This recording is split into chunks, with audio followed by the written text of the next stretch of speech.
Kumusta? Magandang umaga sa inyong lahat mga ka-farmers, mga ka-viewers, subscriber from Luzon, Visayas at Mindanao, pati sa abroad at sa ibang bansa. So sa inyong lahat, share ko lang sa inyo, no? Tuloy pa rin ang ating pangdidilig. So patapos na po kami sa talong na niraraton. Lilipat na po kami no sa ating kamatis at saka sa ating ampalaya mga ka-farmers kasi napakainit po, magtatlong buwan na din, walang ulan. So yun pa pala, ang gamit natin dalawang water pump mga ka-farmers sa isang hose, no, na 4x4, and then solar, dalawang solar. So ganito na kalakas ang tubig natin mga ka-farmers. So, ito ang galing sa solar natin na 4x4, no. 4x4, apat na panel board, ito siya. And then yung galing sa taas na pinapagawa natin doon, yung sa may mga kuwayan na doon, solar at saka water pump. So dito mga ka-farmers, sabay-sabay din natin silang pinapagana para po sa ating mga pananim. So napakalakas na ang tubig, no. Kita niyo mga ka-farmers, oh. Yan. Kasi kailangan ang tubig na malakas mga ka-farmers pandilig kasi ang lupa po din ay sobrang tuyo na. Imagine 3 buwan na kapin walang ulan.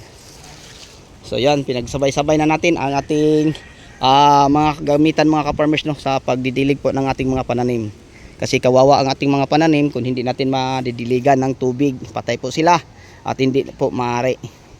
So ngayon, kita nyo mga ka-farmers, oh, yan kung gaano kalakas ang tubig sa solar. Iniimbak namin sa tangke tapos binuksan. So napakalakas, kaya kita natin din, oh, napakalakas ang tubig.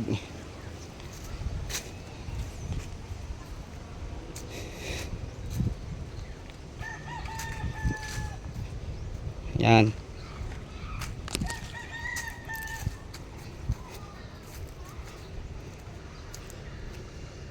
So ginamit na namin lahat mga ka-farmers yung mga kagamitan namin para sa pandilig.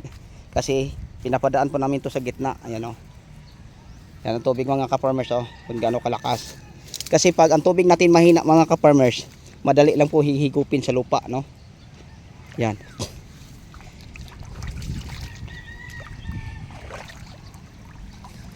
So ihagis pa namin to sa puno, ganyan lang.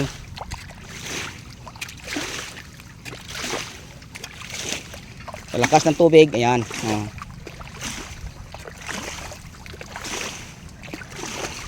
Ganyan ang gagawin namin mga ka-farmers, oh.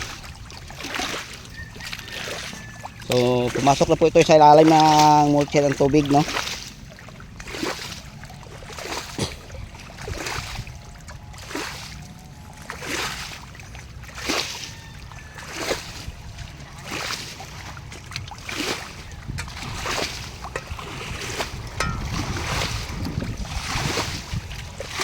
Sabi na ang kasama natin, hindi na ako kaya ang tubig. Sobrang lakas na. Oh, pwede na. Diyan na lang sa dahilig. So napakalakas ang aming tubig mga ka-farmers. So walang kahirap-hirap pag may mga kagamitan tayo, no, sa pagdidilig po ng ating mga pananim. Ang mahirap mga ka-farmers, mayroon tayong mga kagamitan tapos walang tubig. So meron tayong kaming deep well, submersible ang gamit, solar ang nagdala, yung 4 na panel board, and then meron kaming water pump, then tapos meron pang solar. So yun po, no, mga ka-farmers, hindi yan uubra kung meron ka kagamitan na wala kang tubig. So dito may ilog, may harang kami, parang ginagawaan namin ng spillway at doon namin binabaon ang football, no, sa ating water pump. And then naghukay kami para septic tank para sa aming submersible para sa solar namin na 8 panel board.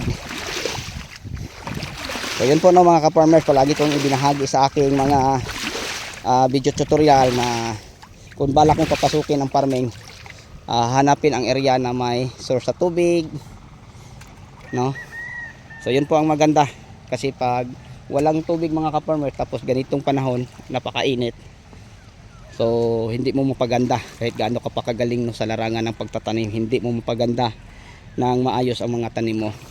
So ang ating mga ka-farmers, so kita ninyo ang kondisyon ng mga dahon, ang bulaklak at saka sa bunga kasi may sapat man tayong kagamitan at may tamang source sa tubig na hindi mauubusan.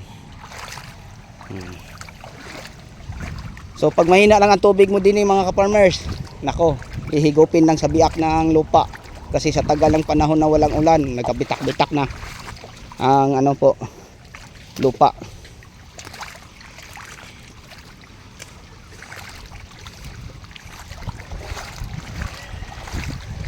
So napakabilis lang, oh.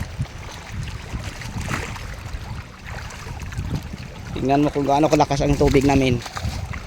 Nakakatuwa pong tingnan mga ka-farmers pag may ganito tayo kalakas na source of tubig. Yan. Once na mabasa na natin ito mga ka-farmers kasi ngayon pa lang namin ito nabasa ng ganito dahil sa yung nakaraan ang pagdilig namin diretso sa puno. Pero ngayon na magumanda na ang presyo, ganito na ang aming ginagawa. So ang tubig papasok na sa mga puno.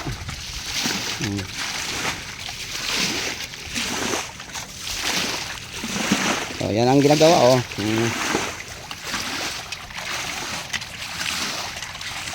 Kasi may malakas lang tayong source sa tubig. So pwede lang to mga ka-farmers, no, sa mga ganitong area, patag.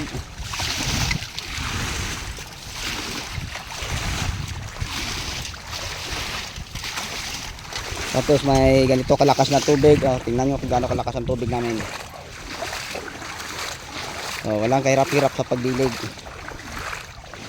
So yun lang siguro ang may share ko po sa inyo, no. Meron tayong water pump na sa isang linyang hose na 4x4, dalawa sila, isang taga-higop, isang taga-tulak. So yung isa sa taas, backup na po siya. So may video na po tayong in-upload patungkol dyan kung paano namin siya in-install. And then solar na 8 panel board at saka solar na 4 na panel board. So yan, pinagtulong-tulungan mga ka-farmers sa mga kagamitan natin kasi hirap basain tong ganito na ano po, katuyo ang mga lupa. Tingnan nyo ang ating mga tanim, oh, may bunga na. Pero yan pa yan. Pero mga ka-farmers, may mga organic tayo dyan na makakatulong sa mabilis ang paglaki nila. Kaya gagamitin natin, no, para ang ating tanim ay hindi mahirapan sa ano po, paglaki. So kulang nila tubig lang. Pag madiligan natin to ng maayos, mabigyan natin sila ng mga pang anti-stress, no. Mga ka-farmers, lumago pa yan to na hindi natin pansin na ay ito pala tanim sa tag-araw, parang walang pinagkaiba sa tag-ulan. So ang inasikaso namin muna yung talong, then tapos lipat na kami sa ating ampalaya at kamatis dyan. So tingnan nyo, ang liit-liit pa ng ating mga ampalaya, isang buwan na.